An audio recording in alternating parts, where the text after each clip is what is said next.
folks, and welcome to their Saturday morning Samoflange. I'm Matt Benjamin. I'm sorely... We've had some requests for Big Ben, and I cannot wait for him to come back. And while I was answering a Q&A a few weeks ago, I realized that he is now doing dinner theater.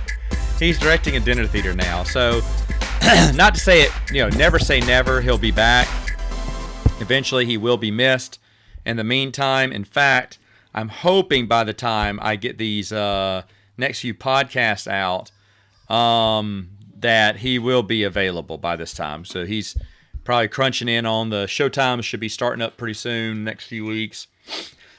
So we'll get him back in. And it's a little bit of a shame because I'm having to combine two ideas into one. That's what I do since it's by myself. I have to take on two topics. This was something a long time ago. Mikey's kind of hard to get a hold of right now. He would have been perfect for this, but he just didn't have any spare time.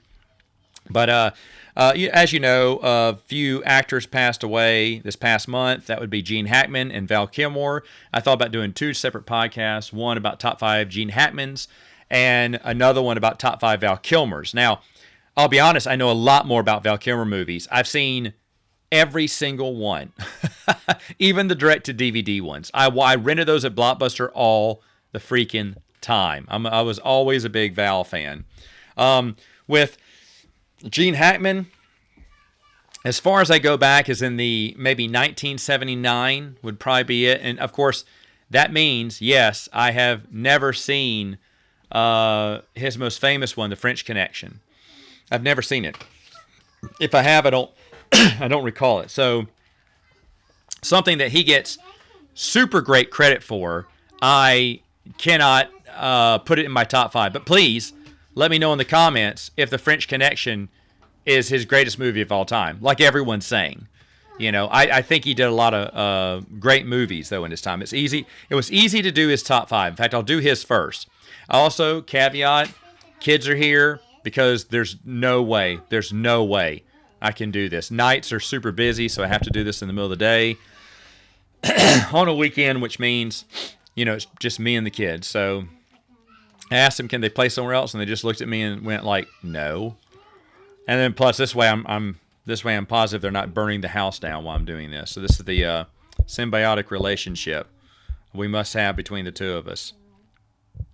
But anyway, so with Gene Hackman, and this is so funny because my brother, when I talked to him the other day, I told him I was going to do top 5 Val Kilmers, and did we agree? No, we had a few differences. No, we definitely agreed on number 1 and 2, and we both had another one in here. We had 3 crossover, and then he had 3 other ones. I don't know if he had full 5, but we definitely agreed on Val Kilmer's. On Gene Hackman's, we agree 100%. 100% in the order. Like, he gave me his order, and I showed him my list. I was like, no way, and I threw down my list, and it was the same exact order.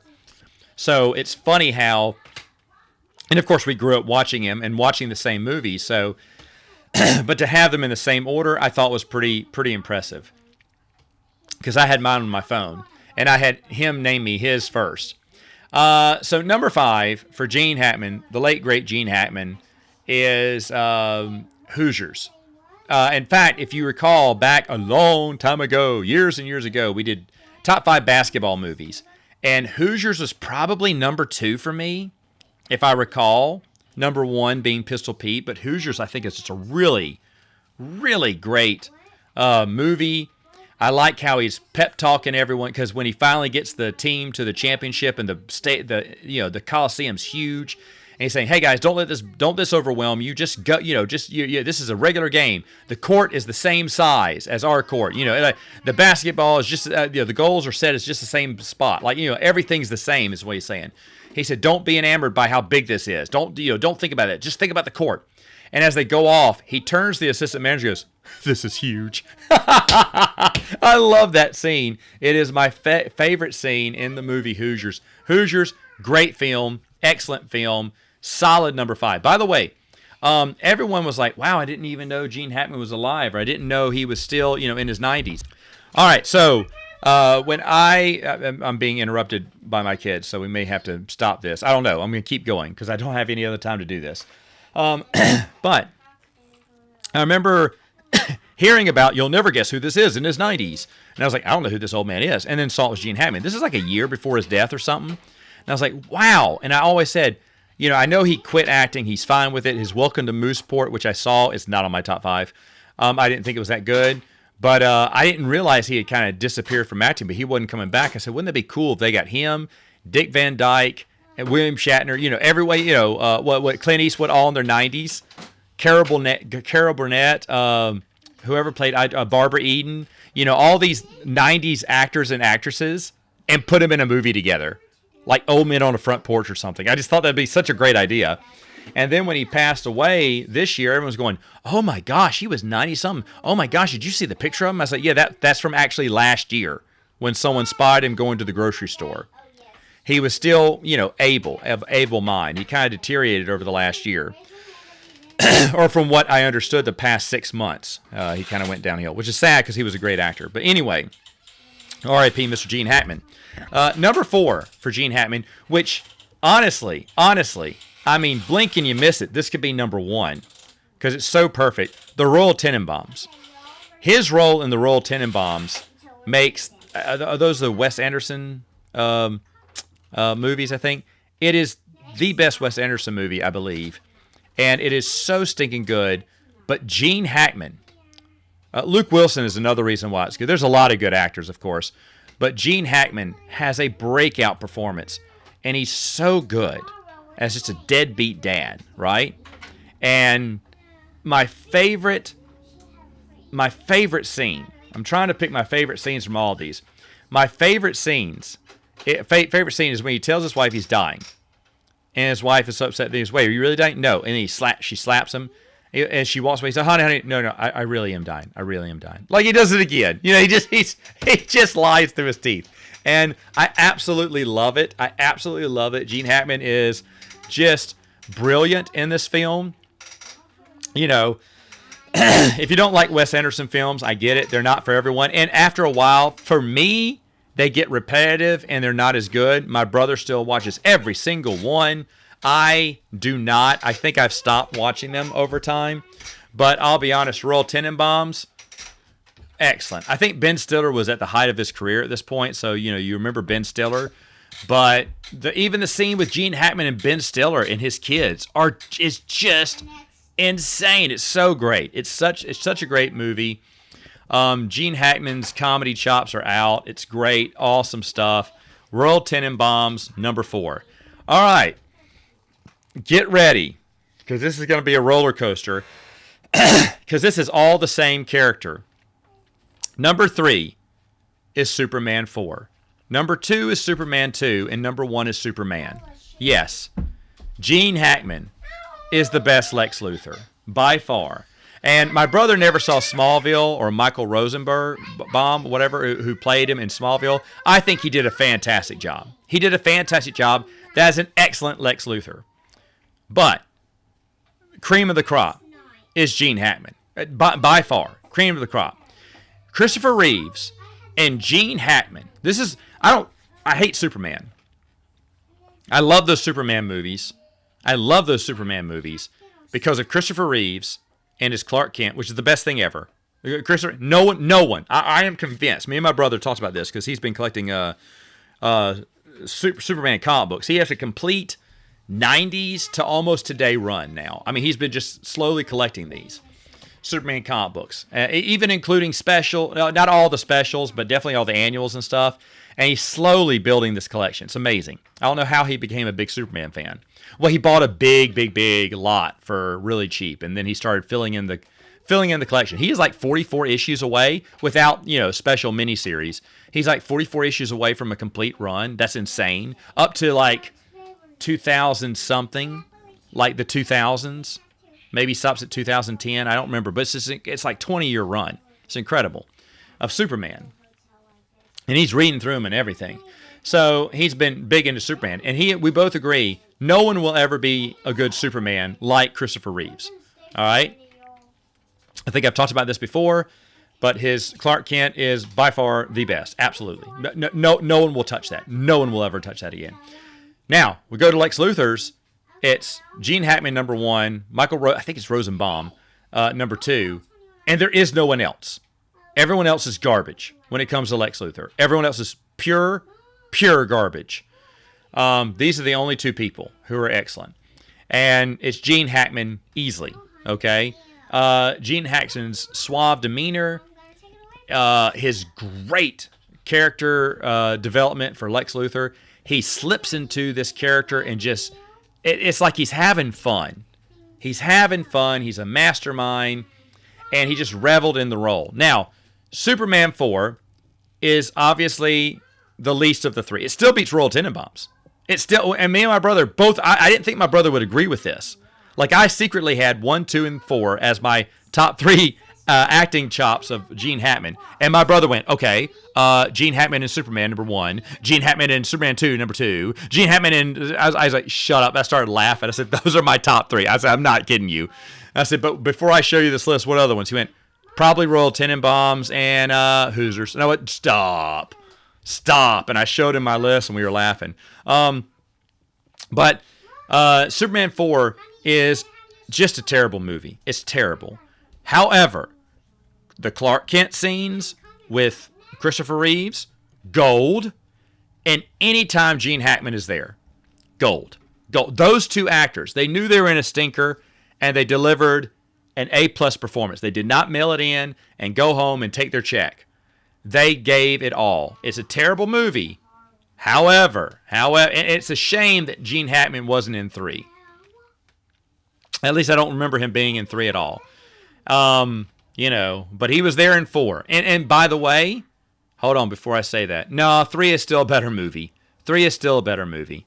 Then I almost said that 4 is a better movie, but it's not really, because 3 has a lot of good Superman in it still. So and 3 has one of the scariest scenes as I was a kid. That girl getting turned into a robot or cyborg used to scare me to death. I mean, scare me to death as a kid. The Last Starfighter, when he had the clone body breathing in and out, they had that dummy breathing in and out that, not fully formed, the skin wasn't fully formed. That freaked me out. Darth Vader without his mask freaked me out. So, but definitely in that list was Superman 3, that woman screaming and being turned into a robot, a cyborg. That just freaked me out as a kid. I felt sick. I just was so scared. And when she came out as a robot, it just made me sick. I was just so terrified. My stomach was in knots. I mean, honestly, that was one of the scariest scenes as a kid for me. My sister, we kind of laughed about this the other day. She said one of the scariest things for her as a kid was Little Bunny Foo-Foo from We Sing. If you know, you know. Anyway, but Superman 4, because it's the worst movie, it's in there. Superman 2, a lot of people argue that Superman 2 is the better film. I get that. It is a solid movie. A solid movie. It does not beat the first one. Gene Hackman in 2 is excellent. I love it because if you don't know, Superman 2 had big reshoots when Donner,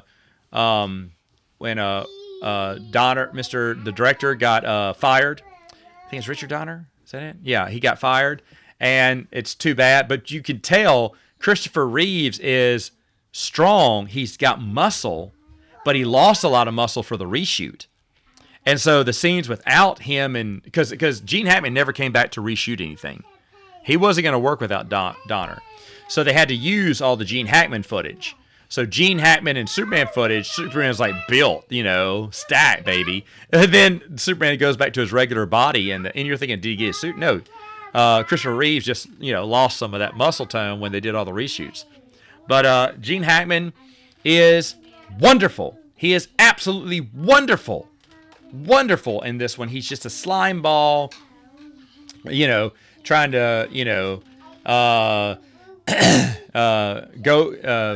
go to General Zod and treat him as a fellow companion against Superman, and then of course turns on them and Superman, get him, and stuff like that. And he's the hero really, but he's not.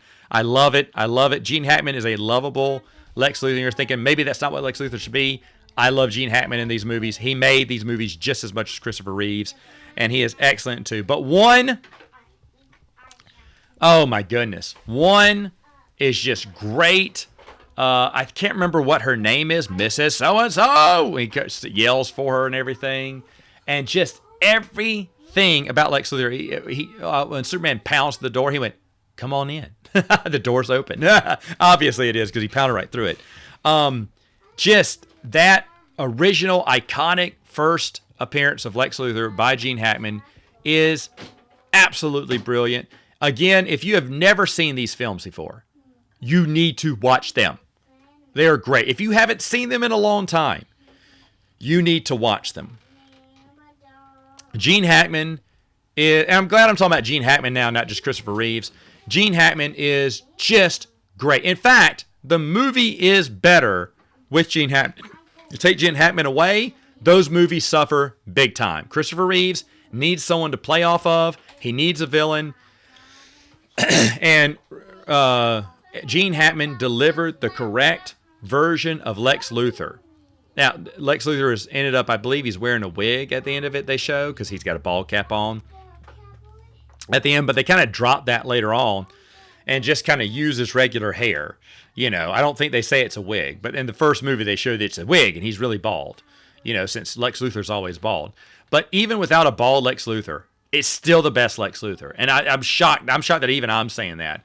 But solid movies. Gene Hackman, R.I.P., sir. Let me know in the comments below your top 5 Gene Hackmans.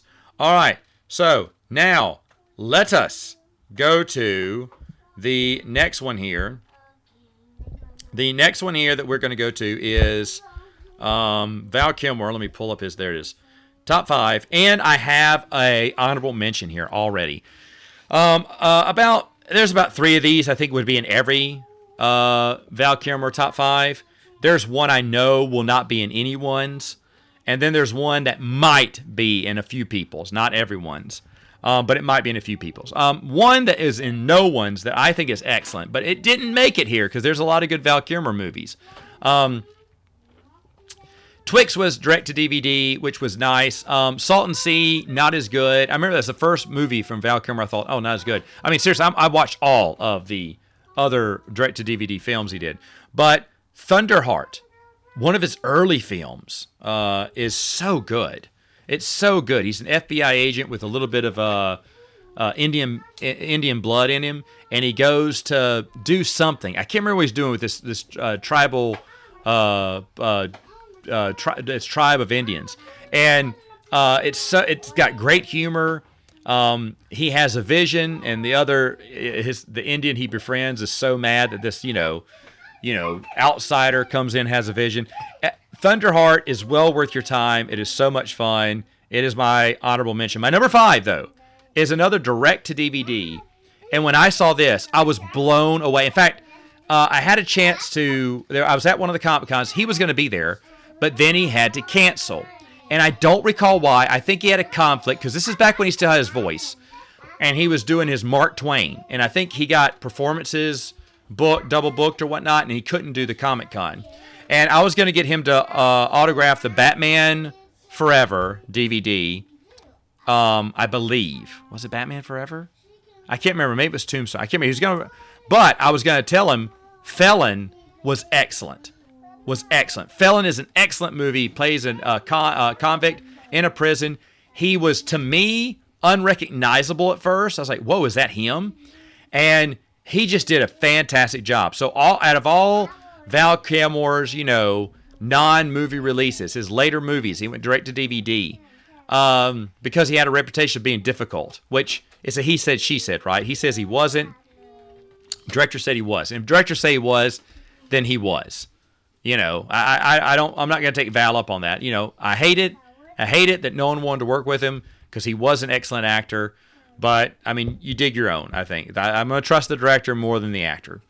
But either way, though, Felon is brilliant. They should have given him more brilliant scripts like this, because Felon, well worth your time. All right, number 4 is so loud in here. I hope this isn't all picking up. It's so loud in here. Anyway, number 4 keeps throwing me off. Is one that I think is on everyone's list here, but it is Well, no. This one will probably not be on everyone's list. I don't know. Maybe on some people's list. Anyway, Ghost in the Darkness. Ghost in the Darkness. Him and Michael Douglas. Based on, I think, a true film of them hunting these man-killing tigers. And I remember reading about this. I think there was like an NPR story about it, the real-life story. Before I went and saw the film, I was like, oh, cool. And I was already excited because, again, I'm a big Val Kilmer fan. And so I loved it. I loved the movie. I thought it was fantastic.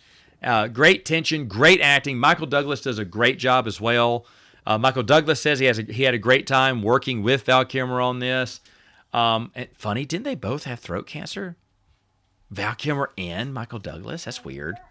I wonder if something happened on that film. Oh, they need to investigate that. Anyway, Ghost in the Darkness, excellent. My number 3. No, number 4, excuse me. Number 3. Number 3 is one. Now, these next 3, I think everyone would have on their list. I'll be shocked if you don't. Heat. Heat's excellent.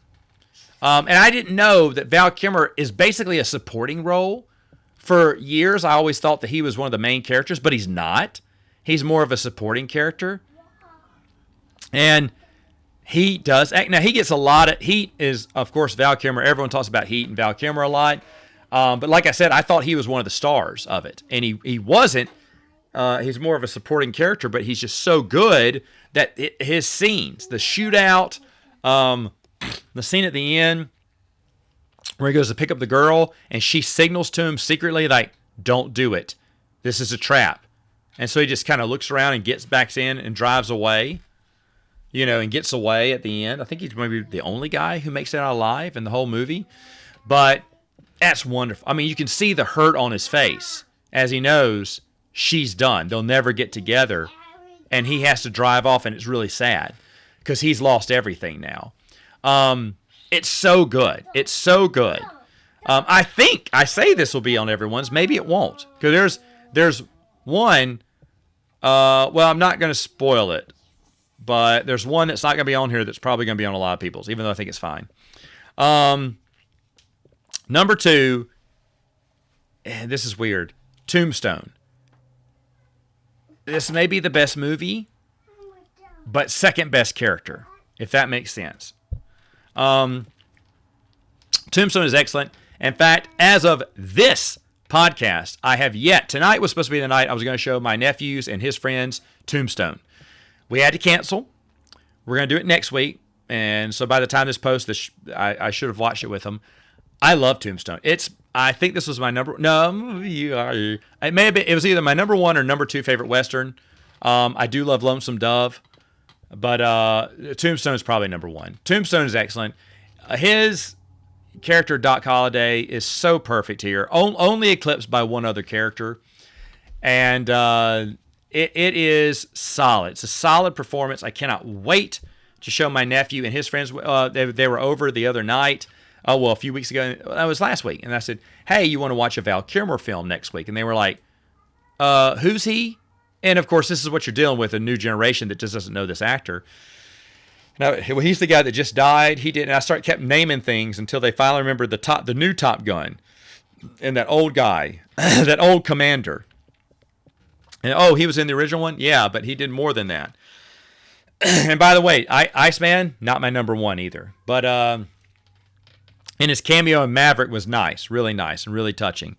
But Tombstone, his Doc Holliday performance is excellent. I can't wait to show my nephew and his friends because I think they'll be impressed, especially with Val Kilmer scenes. I like when he spins the cup around as like a gun, like trying to do when the other guy's showing off his fancy gun-toting skills. Doc Holliday flips a little tin cup around. That's great. I also like when Doc Holliday is about to die and he's got his boots on, he realizes. It's just perfect. It's just so perfect.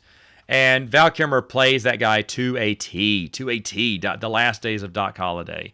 I went to Tombstone, Arizona, and, of course, they had some I'm Your Huckleberry jam or whatever, and I almost bought it because I just love Tombstone. And by the way, Tombstone, Arizona, huge tourist trap. Huge tourist trap. It cracks me up, but it really is. And anyway, everything costs money. Everything costs money. Even to see the OK Corral, which they block. It's a little alley between buildings, and they blocked it out.